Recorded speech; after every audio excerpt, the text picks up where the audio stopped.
जय श्री कृष्णा। मैं हूँ वामिका और आप सभी का हमारे चैनल आध्यात्मिक सागर में हार्दिक स्वागत है। आप सभी का दिन शुभ हो, मंगलमय हो और कान्हा जी आपकी सभी मनोकामनाओं को पूर्ण करें। आज आप सुनेंगे माघ मास महात्म्य का अध्याय 24। श्री सूत जी कहते हैं, महात्मा मार्कंडेय जी ने जिस समय ब्रह्मा जी का स्थापन किया था, उसी समय वहाँ पवित्र जल से युक्त एक कुंड का भी निर्माण किया और उसके महात्म्य के विषय में इस प्रकार कहा। कार्तिक मास में चांद्र नक्षत्र कृतिका के योग में जो यहाँ भली भांति भीष्म व्रत का पालन करेगा, वह उत्तम ब्रह्म लोक में जाएगा। ऐसा कहते हुए मार्कंडेय जी के उस वचन को किसी चरवाहे ने सुन लिया और श्रद्धा से प्रेरित होकर उसने कार्तिक मास में भीष्म पंचक व्रत का विधि पूर्वक पालन किया। जब कृतिका नक्षत्र से युक्त पूर्णिमा आई, तब उसमें स्नान करके ब्रह्मा जी की पूजा की। उसके बाद पुरुषोत्तम भगवान विष्णु का भी विधि पूर्वक पूजन किया। फिर काल आने पर उसकी मृत्यु हो गई और वह इसी नगर में ब्राह्मण के घर में उत्पन्न हुआ। उस समय उसे अपने पूर्व जन्म की बातों का स्मरण बना हुआ था। एक दिन उसने लोगों के पूछने पर बताया कि किसी समय महामुनि मार्कंडेय जी के मुख से मैंने ब्रह्म कुंड का महात्म्य सुना और कार्तिक मास में उस शुभदायक कुंड के जल में विधि पूर्वक स्नान किया था। उसी के प्रभाव से इस जन्म में मैं ब्रह्मर्षि चंद्रादेय के वंश में उत्पन्न हुआ हूँ और पूर्व जन्म की सब बातों को भी स्मरण करता हूँ। कार्तिक पूर्णिमा को कृतिका नक्षत्र का योग होने पर यहाँ का महत्व बढ़ जाता है। इस बात को मैं अनुभव कर चुका हूँ, इसलिए सदा उत्तम भीष्म पंचक व्रत का पालन करता हूँ। इस प्रकार उसकी बात सुनकर अन्य सब श्रेष्ठ ब्राह्मण भी श्रद्धा पूर्वक भीष्म पंचक व्रत का पालन करने लगे। तभी से उत्तर दिशा में वह कुंड इस पृथ्वी पर ब्रह्म कुंड के नाम से विख्यात हुआ। जो ब्राह्मण सदा उसमें स्नान करता है, वह प्रत्येक जन्म में श्रेष्ठ ब्राह्मण ही होता है। वहीं एक गोमुख नाम से प्रसिद्ध अतिशय शोभायमान तीर्थ है, जो सब पातकों का नाश करने वाला है। पूर्व काल में चमत्कारपुर के भीतर गौओं का पालन करने वाला एक ब्राह्मण था, जो कुष्ठ रोग से पीड़ित होकर अत्यंत दुर्बल हो गया था। किसी समय उसी मार्ग से उसकी गौओं का झुंड आ निकला। वे सभी गौएं प्यास से कष्ट पा रही थीं। उस दिन ज्येष्ठ मास की एकादशी तिथि में चित्रा नक्षत्र का योग था और मध्याह्न काल हो गया था। यद्यपि वहाँ घास बहुत उगी थी, फिर भी गर्मी और प्यास के कष्ट से किसी भी धेनु ने उस घास की ओर देखा तक नहीं। उनमें से एक गऊ ने दूर से ही घास के उस पुंज को देखा और अत्यंत हर्ष में भरकर तुरंत ही वहां जाकर दांतों से उखाड़कर खींचा। इतने में ही उस घास के नीचे से जल की धारा निकल आई। उस प्यास से कष्ट पाती हुई गाय ने घास को खाकर धीरे धीरे दूध समान स्वच्छ एवं मधुर प्रतीत होने वाले उस जल को जी भरकर पिया। जब वह वेग पूर्वक जल पी रही थी, उसी समय पृथ्वी पर वहां जल से भरे हुए अनेक लंबे चौड़े गड्ढे प्रकट हो गए। फिर दूसरी सैकड़ों गौओं ने भी उस अत्यंत निर्मल अमृत रस के समान मधुर जल का पान किया।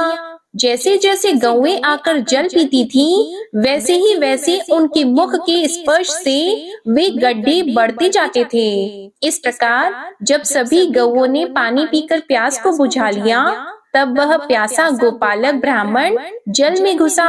अपने अंगों को धोकर और जल पीकर ज्यों ही वह जल से बाहर निकला, त्यों ही अपने शरीर को उसने सूर्य के समान तेजस्वी देखा।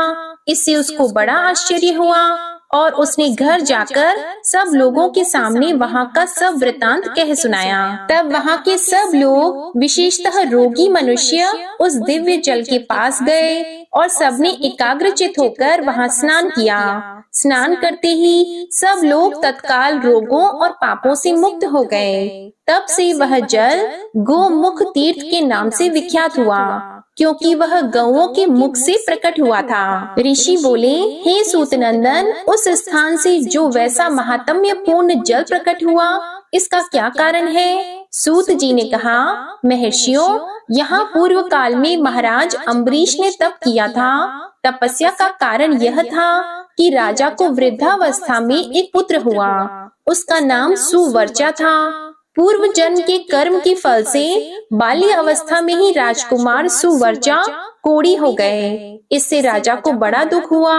तब वे सब मनोरथों को पूर्ण करने वाले हाटकेश्वर क्षेत्र में गए और पुत्र के रोग का निवारण करने के लिए उन्होंने बड़ी भारी तपस्या की। इससे संतुष्ट होकर भगवान विष्णु ने उन्हें प्रत्यक्ष दर्शन दिया और आदर पूर्वक कहा, वत्स, मैं तुम पर प्रसन्न हूँ। तुम्हारे मन में जो इच्छा हो उसे मांगो। तब राजा ने कहा, केशव, मेरा पुत्र बाल्यावस्था में ही कुष्ठ रोग से पीड़ित हो गया है। आप इसके रोग का निवारण करें। उनके ऐसा कहने पर भगवान विष्णु ने एकाग्र मन से पाताल गंगा का स्मरण किया। भगवान के स्मरण करने पर पाताल गंगा एक छोटा सा विवर बनाकर तत्काल ऊपर आ गई। तब श्री हरि ने राजा से कहा, तुम्हारा पुत्र इस उत्तम गंगा जल में स्नान करे। यह आज्ञा पाकर अम्बरीश ने अपने पुत्र को श्री हरि के सामने ही पाताल गंगा के जल में नहलाया। वहाँ स्नान करने मात्र से ही वह बालक उसी क्षण कुष्ठ रोग से मुक्त होकर बाल सूर्य के समान तेजस्वी हो गया। तब उसने भगवान को नमस्कार किया। इस बात को कोई जानता नहीं था, इसलिए वह सर्व पापहारी जल वहाँ गुप्त ही रहा। वही पुनः गोमुख द्वारा पृथ्वी पर प्रकट हुआ। आज भी उस जल के स्पर्श से वहाँ का धरातल अत्यंत पवित्र है। जो पुरुष रविवार को सूर्योदय के समय वहाँ स्नान करता है, उसके घिंगा आदि सब रोग तत्काल ही नष्ट हो जाते हैं। पाप जनित बड़ी भयंकर व्याधियां भी निवृत्त हो जाती हैं। फोड़े और चेचक आदि के उपद्रव भी शांत हो जाते हैं। जो मनुष्य निष्काम भाव से भक्ति पूर्वक इस तीर्थ में स्नान करता है, वह देव देव चक्रपाणी श्री हरि के लोक में जाता है। जिस दिन भगवान विष्णु ने वहाँ गंगा को प्रकट किया था, उस दिन सूर्य वृष राशि पर स्थित थे और चंद्रमा चित्रा नक्षत्र की शोभा बढ़ा रहे थे तथा भगवान विष्णु की एकादशी तिथि भी विद्यमान थी। फिर गाय के मुख से जिस दिन घासों का समूह उखाड़ा गया और गंगा भूतल पर प्रकट हुई, उस दिन भी पूर्वोक्त योग ही था। अतः वही वहाँ के लिए उत्तम पर्व है। सूत जी आगे कहते हैं, हे महर्षियों, जिस समय परशुराम जी ने राम कुंड में जाकर अपने पितरों का तर्पण किया और यज्ञ में सारी पृथ्वी श्रेष्ठ ब्राह्मणों को देखकर वे क्रोध रहित हो गए, उस समय समुद्र स्नान के लिए हर्ष पूर्वक प्रकट हुए। उस यात्रा के समय भी उन्होंने अपने हाथ में सूर्य के समान तेजस्वी कुठार ले रखा था। तब समस्त ऋषि मुनियों ने परशुराम जी से कहा, महाभाग राम, आप पुण्य कार्य करने के लिए जाते समय भी जो हाथ में शस्त्र धारण करते हैं, यह उचित नहीं जान पड़ता। जब तक आपके हाथ में कुठार रहेगा, तब तक आपका क्रोध शांत नहीं होगा, इसलिए इसे त्याग दीजिए। मुनियों की यह बात सुनकर परशुराम जी ने हाथ जोड़कर विनीत भाव से कहा, विप्रवरों, यह कुठार अक्षय है और भगवान शंकर के तेज से प्रकट हुए लोहे का बना हुआ है। साक्षात विश्वकर्मा ने इसका निर्माण किया है। ऐसे दिव्य शस्त्र को त्याग कर मैं क्षात्र धर्म में तत्पर होकर भी कैसे दिग्दिगंत में जा सकता हूँ? मेरे छोड़े हुए इस कुठार को यदि दूसरा कोई ग्रहण कर लेगा तो वह मेरे द्वारा वध्य होगा। अतः यदि इसे छोड़ भी दूं तो मेरे मन में शांति नहीं रहेगी। मैं इसे तभी छोड़ सकता हूँ जब आप लोग इसकी प्रयत्न पूर्वक रक्षा करें। तब ब्राह्मणों ने कहा, महाभाग, यदि तुम इस कुठार को हमें रक्षा के लिए सौंपते हो तो इसका खंड खंड करके दो, तभी हम यत्न पूर्वक इसकी रक्षा करेंगे। उस दशा में कोई इसे लेगा भी नहीं। मुनियों की यह बात सुनकर शस्त्रधारियों में श्रेष्ठ परशुराम जी ने उस कुठार को तोड़कर लोहे की छड़ी बनवा दी और उसे उन ब्राह्मणों को आदर पूर्वक सौंप दिया। ब्राह्मण बोले, राम, आपके कुठार की बनी हुई इस लोहे की छड़ी को हम लोग बड़े यत्न से रखेंगे। जैसे कुमार कार्तिकेय की शक्तिमय कीर्ति यहाँ प्रतिष्ठित है, उसी प्रकार आपकी लोहियष्टमयी कीर्ति भी यहाँ प्रतिष्ठित हो गई। जो राज्य भ्रष्ट राजा इस लोह दंड की आराधना करेगा वह शीघ्र ही अपने राज्य को पाकर प्रतापी होगा। जो द्विज सदा विद्या के लिए इस लोहेष्टि की पूजा करेगा वह उत्तम विद्या पाकर सर्वज्ञता को प्राप्त होगा। जो पुत्रहीन पुरुष अथवा स्त्री आपके इस लोह दंड की पूजा करेंगे वे पुत्रवान होंगे। जो आश्विन मास के कृष्ण पक्ष की चतुर्दशी तिथि को उपवास करके इसकी पूजा करेगा वह समस्त मनोवांछित कामनाओं को प्राप्त करेगा। ऐसा सुनकर परशुराम जी ने उन श्रेष्ठ ब्राह्मणों को प्रणाम करके तुरंत ही समुद्र की ओर प्रस्थान किया और वे ब्राह्मण भी उस लोहयष्टि के लिए उत्तम मंदिर बनवाकर उसमें उसकी स्थापना करके एकाग्रचित होकर उसकी पूजा करने लगे। इससे उन्होंने अपने देव दुर्लभ मनोरथों को भी प्राप्त कर लिया। श्री सूत जी कहते हैं, अब एक अन्य वृतांत सुनो। प्राचीन काल में अज नाम से प्रसिद्ध एक राजा हो गए हैं। उनका सत्पुरुषों में भी बड़ा सम्मान था। वे माता पिता की भांति सब लोगों का हित करने वाले थे।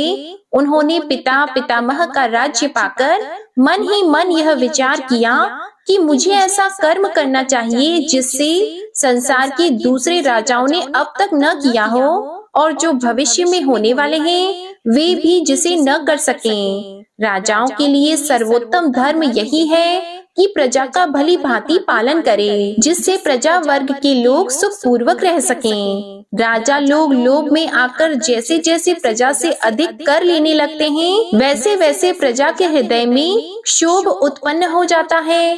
राजा कर लिए बिना हाथी घोड़े और पैदल आदि सेना की रक्षा नहीं कर सकते और यदि सेना न रहे तो नीच से नीच मनुष्य भी उन्हें दबा लेंगे। इसलिए सब राजा प्रजाजनों से कर लेते हैं। अतः मुझे हाथी घोड़े और पैदल आदि के बिना ही केवल तपस्या की शक्ति से अपने राज्य को निष्कंटक बनाए रखना चाहिए। ऐसा सोचकर वे कर न लेकर सदा प्रजा को प्रसन्न रखने लगे। दूसरे राजाओं से भी कर लेना उन्होंने बंद कर दिया और अपने पुरोहित मुनिवर वशिष्ठ को आदर पूर्वक बुलाकर कहा, ब्राह्मण, इस धरती पर सबसे उत्तम तीर्थ कौन है जहाँ थोड़े ही समय में भगवान शिव, ब्रह्मा तथा विष्णु प्रसन्न हो जाते हैं, उसे शीघ्र बताइए जिससे मैं वहाँ जाकर संपूर्ण लोगों के हित के लिए तपस्या करूं। वशिष्ठ जी बोले, हे नृपश्रेष्ठ, हाटकेश्वर क्षेत्र मनुष्यों को शीघ्र ही उत्तम सिद्धि प्रदान करने वाला तथा सब पातकों का नाशक है। वही सब तीर्थों में श्रेष्ठ है। इसी प्रकार देवताओं में भी भगवती चंडिका ही ऐसी हैं जो श्रद्धालु मनुष्यों द्वारा आराधना करने पर शीघ्र संतुष्ट होती हैं। इसलिए उसी क्षेत्र में जाकर तुम श्रद्धा पूर्वक देवी की आराधना करो। ब्रह्मचर्य का पालन करते हुए पवित्र व्रत में तत्पर रहो। नियम पूर्वक रहते हुए नियमित भोजन एवं त्रिकाल स्नान करो। वशिष्ठ जी के बताए अनुसार राजा अज ने हाटकेश्वर क्षेत्र में देवी की आराधना की। गंध, पुष्प और अनुलेपन आदि उपचारों के द्वारा निरंतर पूजा में तत्पर हुए राजा पर देवी चंडिका प्रसन्न हुई और बोली, वत्स, मैं तुम्हारे इस व्रत और पूजा विधान से बहुत संतुष्ट हूँ। तुम्हारे मन में जो इच्छा हो उसे मांगो, मैं उसे शीघ्र पूर्ण करूंगी। तब राजा ने कहा, देवी, मैंने संपूर्ण लोगों के हित की इच्छा से इस व्रत और तपस्या का आश्रय लिया है जिससे सब लोगों को सुख मिले। ऐसी कृपा कीजिए। मुझे बहुत से ऐसे ज्ञान युक्त विचित्र विचित्र अस्त्र दीजिए जो स्वेच्छा अनुसार सर्वत्र विचर सकें, जो इस भूतल पर स्थित और मेरे पास की भी सब वस्तुओं को भी स्वतः जान लें। लोक में पर स्त्री संगम आदि जो अपराध हो उन सबको स्वयं जानकर अपराध के अनुसार जो स्वतः दंड दे दें, जिससे लोक में संकरता न फैलने पाए। इसके सिवा मुझे भांति भांति के मंत्र दीजिए, जिनसे मैं सबकी रोग व्याधियों को शीघ्र निवारण कर सकूं, जिससे मेरे राज्य में रहने वाले सब मनुष्य सुखी, निरोग, पुष्ट, निर्भय तथा शोक रहित हो जाएं। राजा का निवेदन सुनकर देवी बोली, राजन, तुमने यह एक ऐसा बड़ा अद्भुत कर्म प्रारंभ किया है, जिसे अब तक न तो किसी ने किया है और न आगे कोई करेगा। तथापि मैं तुम्हारी इच्छा पूर्ण करूंगी। मैं तुम्हें समस्त ज्ञान युक्त शस्त्र देती हूँ और वैसे ही प्रभावशाली मंत्र देती हूँ। इन मंत्रों से बड़े बड़े भयंकर रोग भी तुम्हारे द्वारा रोक दिए जाएंगे, परंतु मेरे मंत्रों सहित उन सब अस्त्र शस्त्रों को तुम सदा सुरक्षित रखना। यदि वे तुम्हारी दृष्टि से कहीं दूर निकल जाएंगे तो मनुष्यों को बहुत अधिक पीड़ा देंगे। राजन, तुम जब स्वर्ग लोक को जाओ तब इन समस्त मंत्रों और अस्त्र शस्त्रों को यहाँ मेरे सम्मुख जल में स्थापित कर देना, जिससे सब व्यवहार पूर्ववत नीति के अनुकूल चल सके।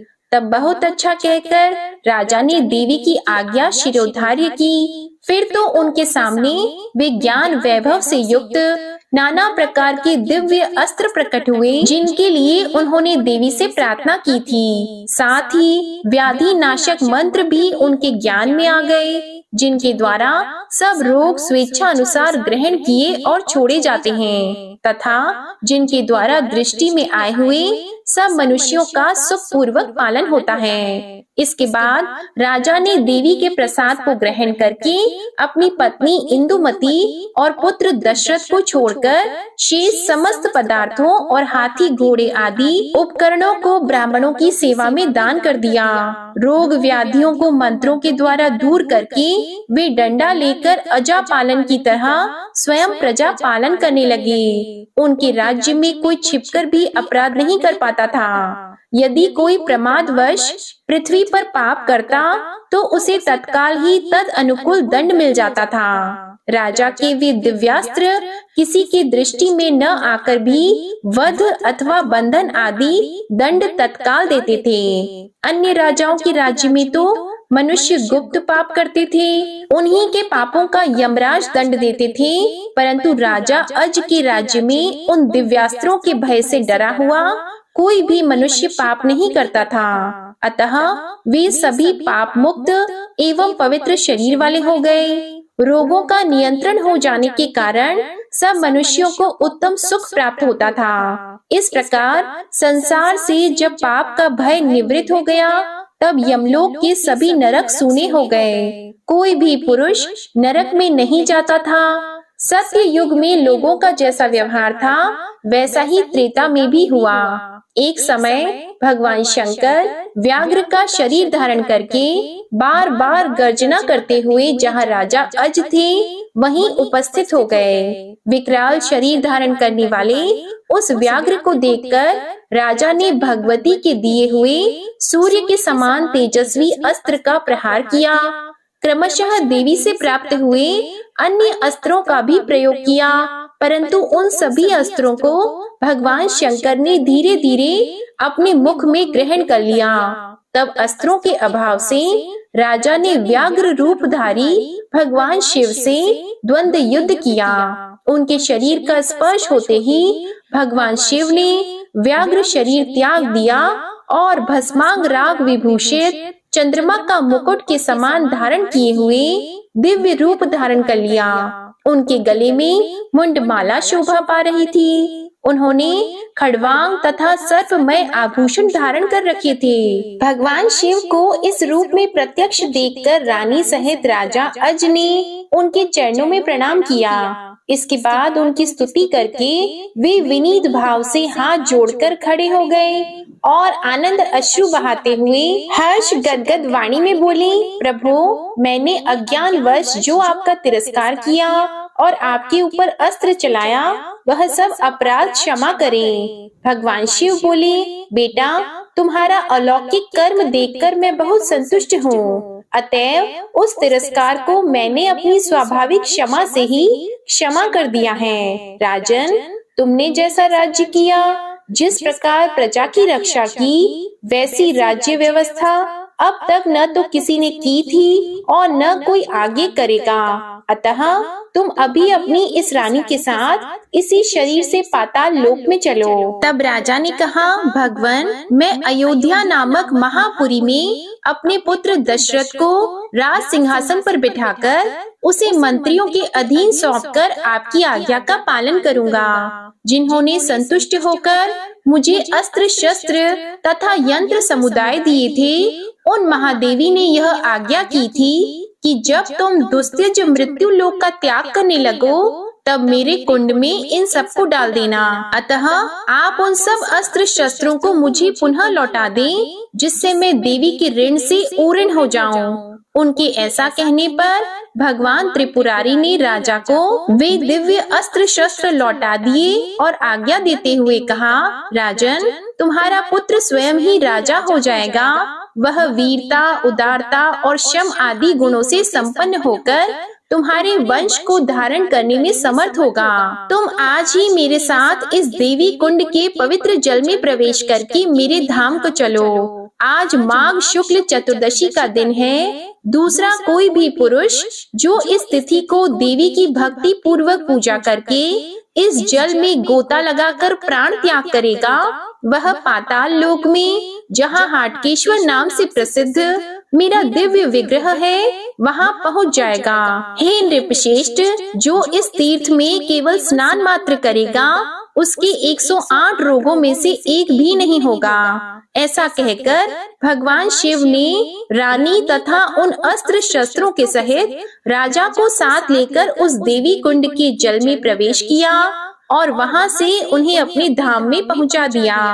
उसी मानव शरीर से राजा अज अपनी रानी के साथ आज भी अजर अमर होकर वहाँ पाताल में रहते हैं और हाटकेश्वर भगवान की श्रद्धा पूर्वक आराधना करते हैं। इस प्रकार हाटकेश्वर क्षेत्र में माहेश्वरी देवी का प्रादुर्भाव हुआ है, जिसे राजा अज ने श्रद्धा पूर्ण हृदय से स्थापित किया था। आज का अध्याय बस यहीं तक। इसके आगे का वर्णन आप अगले अध्याय में सुनेंगे। अब सुनिए श्रीमद् भागवत महापुराण कथा के आगे का अध्याय। श्री शुकदेव जी कहते हैं, महादानी परीक्षित, वृतासुर की मृत्यु से इंद्र के अतिरिक्त तीनों लोक और लोकपाल तत्क्षण परम प्रसन्न हो गए।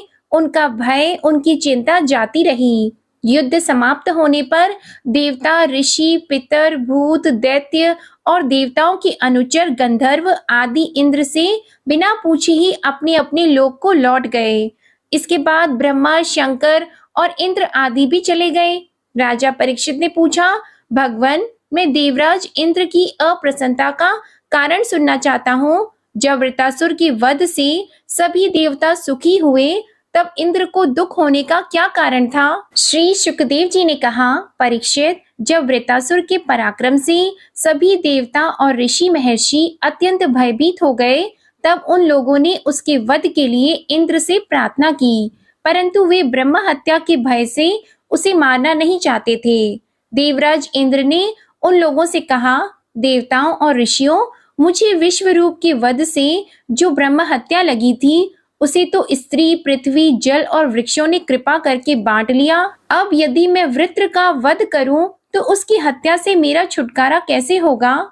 श्री शुकदेव जी कहते हैं, देवराज इंद्र की बात सुनकर ऋषियों ने उनसे कहा, देवराज, तुम्हारा कल्याण हो। तुम तनिक भी भय मत करो, क्योंकि हम अश्वमेध यज्ञ कराकर तुम्हें सारे पापों से मुक्त कर देंगे। अश्वमेध यज्ञ के द्वारा सबके अंतर्यामी सर्वशक्तिमान परमात्मा नारायण देव की आराधना करके तुम संपूर्ण जगत का वध करने के पाप से भी मुक्त हो सकोगे। फिर वृतासुर के वध की तो बात ही क्या है? देवराज, भगवान के नाम कीर्तन मात्र से ही ब्राह्मण, पिता, गौ माता, आचार्य आदि की हत्या करने वाले महापापी, कुत्ते का मांस खाने वाले चांडाल और कसाई भी शुद्ध हो जाते हैं। हम लोग अश्वमेध नामक महायज्ञ का अनुष्ठान करेंगे। उसके द्वारा श्रद्धा पूर्वक भगवान की आराधना करके तुम ब्रह्म पर्यंत समस्त चराचर जगत की हत्या के भी पाप से लिप्त नहीं होंगे।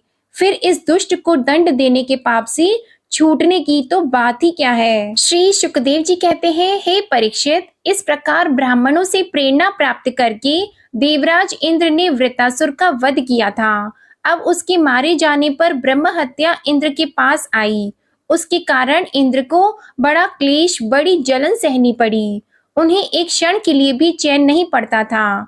सच है, जब किसी संकोची सज्जन पर कलंक लग जाता है, तब उसके धैर्य आदि गुण भी उसे सुखी नहीं कर पाते। देवराज इंद्र ने देखा कि ब्रह्म हत्या साक्षात चांडाली के समान उनके पीछे पीछे दौड़ी आ रही है।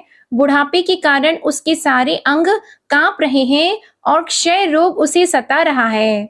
उसके सारे वस्त्र खून से लथपथ हो रहे हैं। वह अपने सफेद सफेद बालों को बिखेरे ठहर जा इस प्रकार चिल्लाती आ रही है। उसके श्वास के साथ मछली की सी दुर्गंध आ रही है, जिसके कारण मार्ग भी दूषित होता जा रहा है।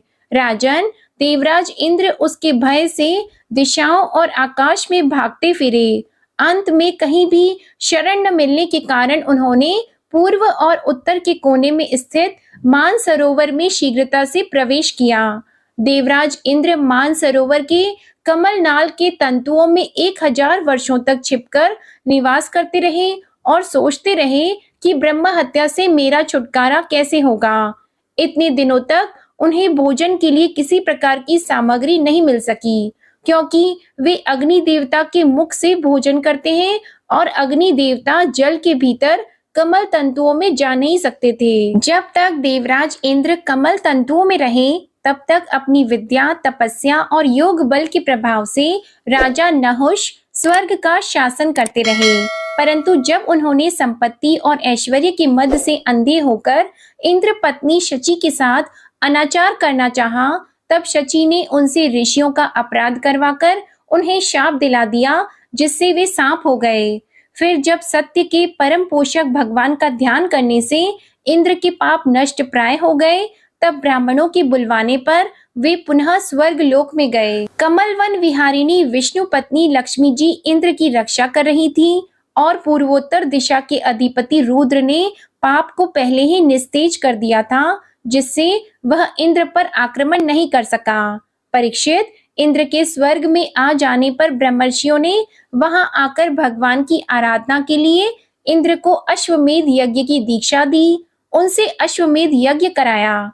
जब वेदवादी ऋषियों ने उनसे अश्वमेध यज्ञ कराया तथा देवराज इंद्र ने उस यज्ञ के द्वारा सर्वदेव स्वरूप पुरुषोत्तम भगवान की आराधना की, तब भगवान की आराधना के प्रभाव से वृत्तासुर के वध की वह बहुत बड़ी पाप राशि इस प्रकार भस्म हो गई, जैसे सूर्योदय से कोहरे का नाश हो जाता है। जब मरीचि आदि मुनीश्वरों ने उनसे विधि पूर्वक अश्वमेध यज्ञ कराया, तब उसके द्वारा सनातन पुरुष यज्ञपति भगवान की आराधना करके इंद्र सब पापों से छूट गए और पूर्ववत फिर पूजनीय हो गए। हे परीक्षित, इस श्रेष्ठ आख्यान में इंद्र की विजय, उनकी पापों से मुक्ति और भगवान के प्यारे भक्त वृत्तासुर का वर्णन हुआ है। इसमें तीर्थों को भी तीर्थ बनाने वाले भगवान के अनुग्रह आदि गुणों का संकीर्तन है। यह सारे पापों को धो बहाता है और भक्ति को बढ़ाता है। बुद्धिमान पुरुषों को चाहिए कि वे इस इंद्र संबंधी आख्यान को सदा सर्वदा पढ़ें अथवा सुनें। विशेषतः पर्वों के अवसर पर तो अवश्य ही इसका सेवन करें। यह धन और यश को बढ़ाता है, सारे पापों से छुड़ाता है, शत्रु पर विजय प्राप्त कराता है तथा आयु और मंगल की अभिवृद्धि करता है। राजा परीक्षित ने कहा, भगवान, वृत्तासुर का स्वभाव तो बड़ा रजोगुणी और तमोगुणी था। वह देवताओं को कष्ट पहुंचाकर पाप भी करता ही था। ऐसी स्थिति में भगवान नारायण के चरणों में उसकी सुदृढ़ भक्ति कैसे हुई? हम देखते हैं कि प्रायः शुद्ध सत्वमय देवता और पवित्र हृदय ऋषि भी भगवान की परम प्रेममय अनंत भक्ति से वंचित ही रह जाते हैं। सचमुच भगवान की भक्ति बड़ी दुर्लभ है। भगवान, इस जगत के प्राणी पृथ्वी के धूलि कणों के समान ही असंख्य हैं। उनमें से कुछ मनुष्य आदि श्रेष्ठ जीव ही अपने कल्याण की चेष्टा करते हैं। ब्राह्मण, उनमें भी संसार से मुक्ति चाहने वाले तो विरले ही होते हैं और मोक्ष चाहने वाले हजारों में मुक्ति या सिद्धि लाभ तो कोई सा ही कर पाता है। महामुने, करोड़ों सिद्ध एवं मुक्त पुरुषों में भी वैसे शांत चित्त महापुरुष का मिलना तो बहुत ही कठिन है, जो एकमात्र भगवान के ही परायण हो।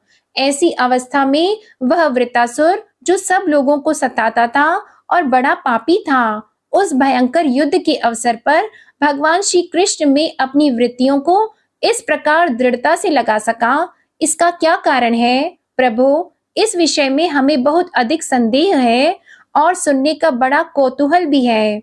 अहो, वृत्तासुर का बल पौरुष कितना महान था कि उसने रणभूमि में देवराज इंद्र को भी संतुष्ट कर दिया। सूत जी कहते हैं, शौनक आदि ऋषियों, भगवान शुकदेव जी ने परम श्रद्धालु राजर्षि परीक्षित का यह श्रेष्ठ प्रश्न सुनकर उनका अभिनंदन करते हुए यह बात कही। श्री शुकदेव जी ने कहा, हे परीक्षित, तुम सावधान होकर इस इतिहास को सुनो। मैंने इसे अपने पिता व्यास जी, देवर्षि नारद और महर्षि देवल के मुंह से भी विधि पूर्वक सुना है। प्राचीन काल की बात है, शूरसेन देश में चक्रवर्ती सम्राट महाराज चित्रकेतु राज्य करते थे। उनके राज्य में पृथ्वी स्वयं ही प्रजा की इच्छा के अनुसार अन्न रस दे दिया करती थी। उनके 1 करोड़ रानियां थीं और ये स्वयं संतान उत्पन्न करने में समर्थ भी थे, परंतु उन्हें उनमें से किसी के भी गर्भ से कोई संतान नहीं हुई। यौ महाराज चित्रकेतु को किसी बात की कमी न थी। सुंदरता, उदारता, युवावस्था, कुलीनता, विद्या, ऐश्वर्य और संपत्ति आदि सभी गुणों से वे संपन्न थे। फिर भी उनकी पत्नियां बांझ थी, इसलिए उन्हें बड़ी चिंता रहती थी। वे सारी पृथ्वी के एक छत्र सम्राट थे। बहुत सी सुंदरी रानियां थीं तथा सारी पृथ्वी उनके वश में थी। सब प्रकार की संपत्तियां उनकी सेवा में उपस्थित थीं, परंतु वे सब वस्तुएं उन्हें सुखी न कर सकीं। एक दिन शाप और वरदान देने में समर्थ अंगिरा ऋषि स्वच्छंद रूप से विभिन्न लोकों में विचरते हुए राजा चित्रकेतु के महल में पहुंच गए। राजा ने प्रत्युत्थान और अर्घ आदि से उनकी विधिवत पूजा की। आतिथ्य सत्कार हो जाने के बाद जब अंगिरा ऋषि सुखपूर्वक आसन पर विराज गए, तब राजा चित्रकेतु भी शांत भाव से उनके पास ही बैठ गए। महाराज महर्षि अंगिरा ने देखा कि यह राजा बहुत विनयी है और मेरे पास पृथ्वी पर बैठकर मेरी भक्ति कर रहा है। तब उन्होंने चित्रकेतु को संबोधित करके उसे आदर देते हुए यह बात कही। अंगिरा ऋषि ने कहा, राजन, तुम अपनी प्रकृतियां, गुरु, मंत्री, राष्ट्रीय दुर्ग, कोश, सेना और मित्र के साथ सकुशल तो हो ना? जैसे जीव महत्व आदि 7 आवरणों से घिरा रहता है, वैसे ही राजा भी इन 7 प्रकृतियों से घिरा रहता है। उनके कुशल से ही राजा की कुशल है। नरेंद्र, जिस प्रकार राजा अपनी उपयुक्त प्रकृतियों के अनुकूल रहने पर ही राज्य सुख भोग सकता है, वैसे ही प्रकृतियां भी अपनी रक्षा का भार राजा पर छोड़कर सुख और समृद्धि लाभ कर सकती है। राजन, तुम्हारी रानियां, प्रजा, मंत्री, सेवक, व्यापारी, अमात्य, नागरिक, देशवासी, मंडलेश्वर राजा और पुत्र तुम्हारे वश में तो है ना? सच्ची बात तो यह है कि जिसका मन अपने वश में है, उसके ये सभी वश में होते हैं। इतना ही नहीं, सभी लोक और लोकपाल भी बड़ी सावधानी से उसे भेंट देकर उसकी प्रसन्नता चाहते हैं। परंतु मैं देख रहा हूँ कि तुम स्वयं संतुष्ट नहीं हो। तुम्हारी कोई कामना अपूर्ण है। तुम्हारे मुंह पर किसी आंतरिक चिंता के चिन्ह झलक रहे हैं। तुम्हारे इस असंतोष का कारण कोई और है या स्वयं तुम ही हो। हे परीक्षित, महर्षि अंगिरा यह जानते थे कि राजा के मन में किस बात की चिंता है। फिर भी उन्होंने उनसे चिंता के संबंध में अनेकों प्रश्न पूछे। चित्रकेतु को संतान की कामना थी, अतः महर्षि के पूछने पर उन्होंने विनय से झुककर निवेदन किया। सम्राट चित्रकेतु ने कहा, भगवान, जिन योगियों की तपस्या, ज्ञान, धारणा, ध्यान और समाधि के द्वारा सारे पाप नष्ट हो चुके हैं, उनके लिए प्राणियों के बाहर या भीतर की ऐसी कौन सी बात है जिसे वे न जानते हो? ऐसा होने पर भी जब आप सब कुछ जानबूझकर मुझसे मेरे मन की चिंता पूछ रहे हैं, तब मैं आपकी आज्ञा और प्रेरणा से अपनी चिंता आपके चरणों में निवेदन करता हूँ। मुझे पृथ्वी का साम्राज्य, ऐश्वर्य और संपत्तियां, जिनके लिए लोकपाल भी लालायित रहते हैं, प्राप्त हैं, परंतु संतान न होने के कारण मुझे इन सुख भोगों से उसी प्रकार तनिक भी शांति नहीं मिल रही, जैसे भूखे प्यासे प्राणी को अन्न जल के सिवा दूसरे भोगों से। महाभाग्यवान महर्षि, मैं तो दुखी हूँ ही। पिंडदान न मिलने की आशंका से मेरे पितर भी दुखी हो रहे हैं। अब आप हमें संतान दान करके परलोक में प्राप्त होने वाले घोर नरक से उबारिए और ऐसी व्यवस्था कीजिए कि मैं लोक परलोक के सब दुखों से छुटकारा पा लूं। श्री सुखदेव जी कहते हैं, परीक्षित, जब राजा चित्रकेतु ने इस प्रकार प्रार्थना की, तब सर्व समर्थ एवं परम कृपालु ब्रह्मपुत्र भगवान अंगिरा ने त्वष्टा देवता के योग्य चरु निर्माण करके उससे उनका यजन किया। हे परीक्षित, राजा चित्रकेतु की रानियों में सबसे बड़ी और सद्गुणवती महारानी कृतद्युति थी। महर्षि अंगिरा ने उन्हीं को यज्ञ का अवशेष प्रसाद दिया और राजा चित्रकेतु से कहा, राजन, तुम्हारी पत्नी के गर्भ से एक पुत्र होगा जो तुम्हें हर्ष और शोक दोनों ही देगा। यों कहकर अंगिरा ऋषि चले गए। उस यज्ञ आवेश प्रसाद के खाने से ही महारानी कृतद्युति ने महाराज चित्रकेतु के द्वारा गर्भ धारण किया, जैसे कृतिका ने अपने गर्भ में अग्नि कुमार को धारण किया था। हे राजन, शूरसेन देश के राजा चित्रकेतु के तेज से कृतद्युति का गर्भ शुक्ल पक्ष के चंद्रमा के समान दिनों दिन बढ़ने लगा। फिर समय आने पर महारानी कृतद्युति के गर्भ से एक सुंदर पुत्र का जन्म हुआ। उसके जन्म का समाचार पाकर शूरसेन देश की प्रजा बहुत ही आनंदित हुई। सम्राट चित्रकेतु के आनंद का तो कहना ही क्या था। वे स्नान करके पवित्र हुए। फिर उन्होंने वस्त्र आभूषणों से सुसज्जित होकर ब्राह्मणों से स्वस्ति वाचन कराकर और आशीर्वाद देकर पुत्र का जात कर्म संस्कार करवाया। उन्होंने उन ब्राह्मणों को सोना, चांदी, वस्त्र, आभूषण, गांव, घोड़े, हाथी और 6 अर्बुद गौएं दान की। उदार शिरोमणि राजा चित्रकेतु ने पुत्र के धन, यश और आयु की वृद्धि के लिए दूसरे लोगों को भी मुंह मांगी वस्तुएं दी। ठीक उसी प्रकार जैसे मेघ सभी जीवों का मनोरथ पूर्ण करता है। हे परीक्षित, जैसे यदि किसी कंगाल को बड़ी कठिनाई से कुछ धन मिल जाता है तो उसमें उसकी आसक्ति हो जाती है, वैसे ही बहुत कठिनाइयों से प्राप्त हुए उस पुत्र में राजर्षि चित्रकेतु का स्नेह बंधन दिनों दिन दृढ़ होने लगा। माता कृतद्युति को भी अपने पुत्र पर मोह के कारण बहुत ही स्नेह था, परंतु उनकी सौत रानियों के मन में पुत्र की कामना से और भी जलन होने लगी। प्रतिदिन बालक का लाड प्यार करते रहने के कारण सम्राट चित्रकेतु का जितना प्रेम बच्चे की मां कृतद्युति में था, उतना दूसरी रानियों में नहीं रहा। इस प्रकार एक तो वे रानियां संतान न होने के कारण बहुत दुखी थीं, दूसरे राजा चित्रकेतु ने उनकी उपेक्षा कर दी। अतः वे डाह से अपने को धिक्कारने और मन ही मन जलने लगी। वे आपस में कहने लगी, अरे बहनों, पुत्रहीन स्त्री बहुत ही अभागिनी होती है। पुत्र वाली सौतें तो दासी के समान उसका तिरस्कार करती हैं, और तो और स्वयं पतिदेव ही उसे पत्नी करके नहीं मानते। सचमुच पुत्रहीन स्त्री धिक्कार के योग्य है। भला दासियों को क्या दुख है, वे तो अपने स्वामी की सेवा करके निरंतर सम्मान पाती रहती हैं, परंतु हम अभागिनी तो इस समय उनसे भी गई बीती हो रही हैं और दासियों की दासी के समान बार बार तिरस्कार पा रही हैं। हे परीक्षित, इस प्रकार वे रानियां अपनी सौत की गोद भरी देखकर जलती रहती थीं और राजा भी उनकी ओर से उदासीन हो गए थे। फलतः उनके मन में कृतद्युति के प्रति बहुत अधिक द्वेष हो गया। द्वेष के कारण रानियों की बुद्धि मारी गई, उनके चित्त में क्रूरता छा गई। उन्हें अपने पति चित्रकेतु का पुत्र स्नेह सहन नहीं हुआ, इसलिए उन्होंने चिढ़कर नन्हे से राजकुमार को विष दे दिया।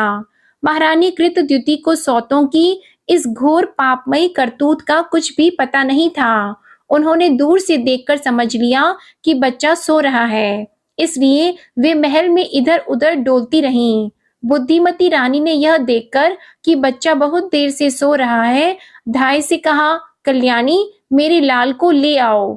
धाय ने सोते हुए बालक के पास जाकर देखा कि उसके नेत्रों की पुतलियां उलट गई हैं, प्राण, इंद्रिय और जीवात्मा ने भी उसके शरीर से विदा ले ली है। यह देखते ही हाय रे मैं मारी गई, इस प्रकार कहकर वह धरती पर गिर पड़ी।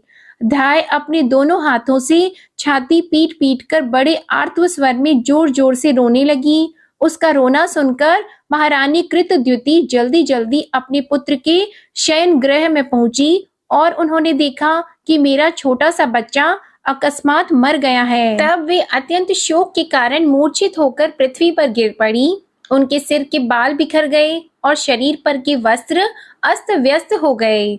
फिर महारानी का रुदन सुनकर रनिवास के सभी स्त्री पुरुष वहां दौड़ आए और सहानुभूतिवश अत्यंत दुखी होकर रोने लगे। वे हत्यारी रानियां भी वहां आकर झूठ मूठ रोने का ढोंग करने लगी। जब राजा चित्रकेतु को पता लगा कि मेरे पुत्र की अकारण ही मृत्यु हो गई है, तब अत्यंत स्नेह के कारण शोक के आवेग से उनकी आंखों के सामने अंधेरा छा गया। वे धीरे धीरे अपने मंत्रियों और ब्राह्मणों के साथ मार्ग में गिरते पड़ते मृत बालक के पास पहुंचे और मूर्छित होकर उसके पैरों के पास गिर पड़े। उनके केश और वस्त्र इधर उधर बिखर गए। वे लंबी लंबी सांस लेने लगे। आंसुओं की अधिकता से उनका गला रुंध गया और वे कुछ भी बोल नहीं सके। प्रति प्राणा रानी कृतद्युति अपने पति चित्रकेतु को अत्यंत शोकाकुल और इकलौते नन्हे से बच्चे को मरा हुआ देखकर भांति भांति से विलाप करने लगी। उनका यह दुख देखकर मंत्री आदि सभी उपस्थित मनुष्य शोकग्रस्त हो गए। महारानी के नेत्रों से इतने आंसू बह रहे थे कि वे उनकी आंखों का अंजन लेकर केसर और चंदन से चर्चित वक्ष स्थल को भिगोने लगे। उनके बाल बिखर रहे थे और उनमें गुथे हुए फूल गिर रहे थे। इस प्रकार वे पुत्र के लिए कुर्री पक्षी के समान उच्च स्वर में विविध प्रकार से विलाप कर रही थी। वे कहने लगी, अरे विधाता, सचमुच तू बड़ा मूर्ख है जो अपनी सृष्टि के प्रतिकूल चेष्टा करता है। बड़े आश्चर्य की बात है कि बूढ़े बूढ़े तो जीते रहें और बालक मर जाए। यदि वास्तव में तेरे स्वभाव में ऐसी ही विपरीतता है, तब तो तू जीवों का अमर शत्रु है। यदि संसार में प्राणियों के जीवन मरण का कोई क्रम न रहे, तो वे अपने प्रारब्ध के अनुसार जन्मते मरते रहेंगे। फिर तेरी आवश्यकता ही क्या है?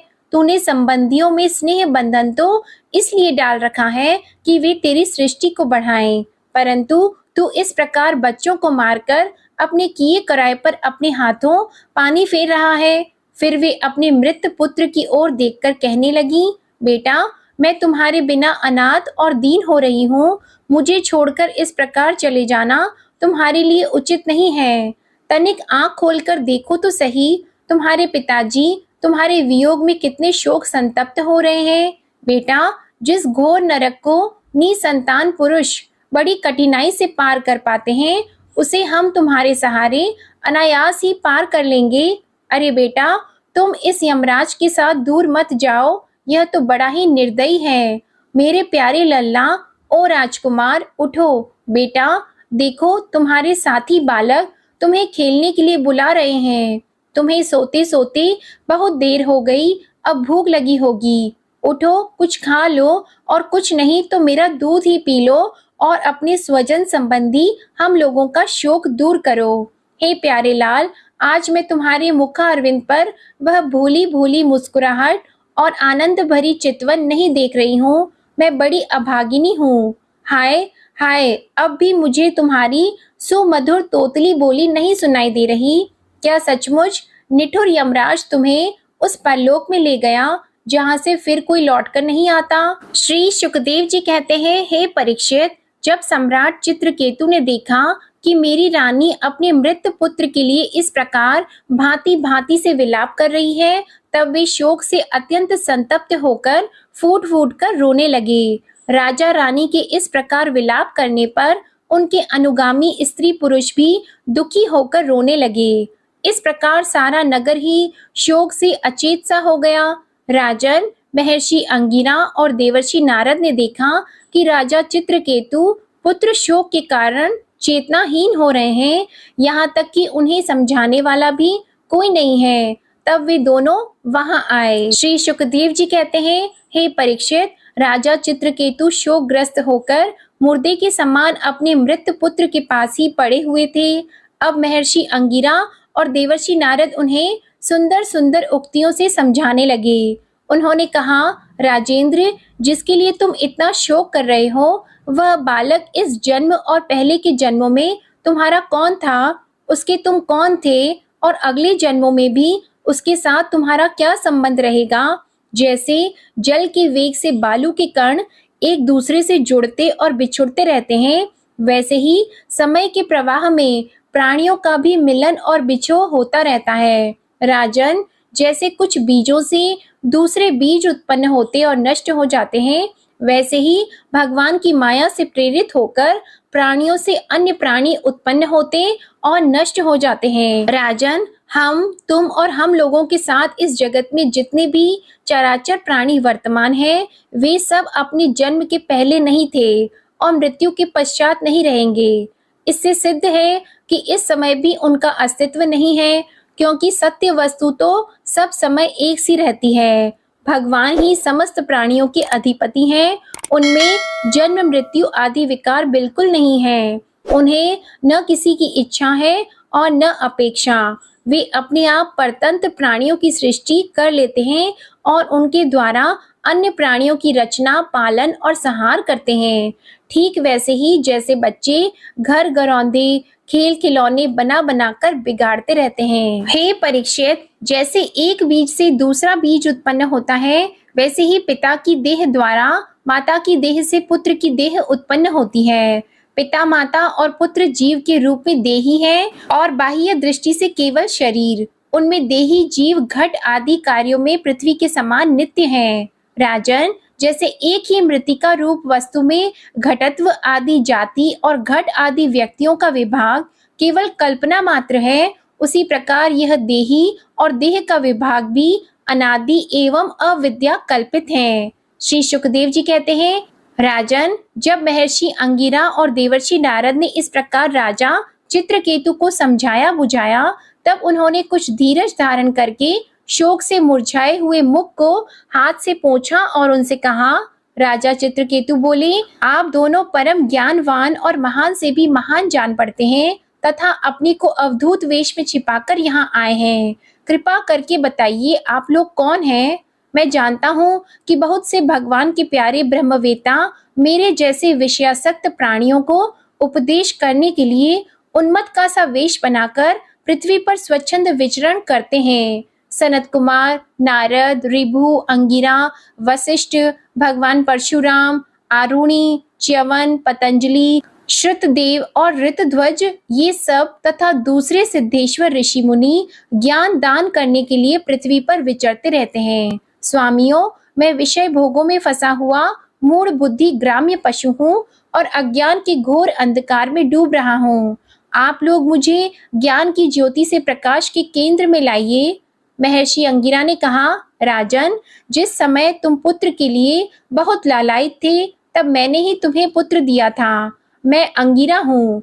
ये जो तुम्हारे सामने खड़े हैं, स्वयं ब्रह्मा जी के पुत्र सर्वसमर्थ देवर्षि नारद हैं। जब हम लोगों ने देखा कि तुम पुत्र शोक के कारण बहुत ही घने अज्ञान अंधकार में डूब रहे हो, तब सोचा कि तुम भगवान के भक्त हो, शोक करने योग्य नहीं हो। अतः तुम पर अनुग्रह करने के लिए ही हम दोनों यहाँ आए हैं। राजन, सच्ची बात तो यह है कि जो भगवान और ब्राह्मणों का भक्त है, उसे किसी अवस्था में शोक नहीं करना चाहिए। जिस समय पहले पहल मैं तुम्हारे घर आया था, उसी समय मैं तुम्हें परम ज्ञान का उपदेश देता, परंतु मैंने देखा कि अभी तो तुम्हारे हृदय में पुत्र की उत्कट लालसा है, इसलिए उस समय तुम्हें ज्ञान न देकर मैंने पुत्र ही दिया। अब तुम स्वयं अनुभव कर रहे हो कि पुत्रवानों को कितना दुख होता है। यही बात स्त्री, घर, धन, विविध प्रकार के ऐश्वर्य, संपत्तियां, शब्द, रूप, रस आदि विषय, राज्य वैभव, पृथ्वी, राज्य, सेना, खजाना, सेवक, अमात्य, सगे संबंधी, इष्ट मित्र सबके लिए है, क्योंकि ये सब के सब अनित्य हैं। शूरसेन, अतएव ये सभी शोक, मोह, भय और दुख के कारण हैं। मन के खेल खिलौने हैं, सर्वथा कल्पित और मिथ्या हैं, क्योंकि यह न होने पर भी दिखाई पड़ रहे हैं। यही कारण है कि ये एक क्षण दिखने पर भी दूसरे क्षण लुप्त हो जाते हैं। ये गंधर्व नगर स्वप्न, जादू और मनोरथ की वस्तुओं के समान सर्वथा असत्य हैं। जो लोग कर्म वासनाओं से प्रेरित होकर विषयों का चिंतन करते रहते हैं, उन्हीं का मन अनेक प्रकार के कर्मों की सृष्टि करता है। जीवात्मा का यह देह जो पंचभूत, ज्ञानेंद्रिय और कर्म इंद्रियों का संघात है, जीव को विविध प्रकार के क्लेश और संताप देने वाली कही जाती है। इसलिए तुम अपने मन को विषयों में भटकने से रोककर शांत करो, स्वस्थ करो और फिर उस मन के द्वारा अपने वास्तविक स्वरूप का विचार करो तथा इस द्वैत ब्रह्म में नित्यत्व की बुद्धि छोड़कर परम शांति स्वरूप परमात्मा में स्थित हो जाओ। देवर्षि नारद ने कहा, राजन, तुम एकाग्र चित्त से मुझसे यह मंत्र उपनिषद ग्रहण करो। इसे धारण करने से 7 रात में ही तुम्हें भगवान संकर्षण का दर्शन होगा। नरेंद्र, प्राचीन काल में भगवान शंकर आदि ने श्री शंकरषण देव के ही चरण कमलों का आश्रय लिया था। इससे उन्होंने द्वैत भ्रम का परित्याग कर दिया और उनकी उस महिमा को प्राप्त हुए जिससे बढ़कर तो कोई है ही नहीं, समान भी नहीं है। तुम भी बहुत शीघ्र ही भगवान के उसी परम पद को प्राप्त कर लोगे। जय श्री कृष्णा। आज का अध्याय समाप्त हुआ। इसके आगे का वृतांत आप अगले अध्याय में सुनेंगे। आज की कथा पसंद आई हो तो इस वीडियो को लाइक करके चैनल भी सब्सक्राइब कीजिएगा और कमेंट में राधे कृष्ण भगवान की जय भी लिखिएगा। इसी के साथ आज आप हमारे चैनल पर बुधवार की व्रत कथा और गुप्त नवरात्रि के 8वें दिन की कथा भी जरूर सुनिएगा। जय श्री राधे कृष्णा।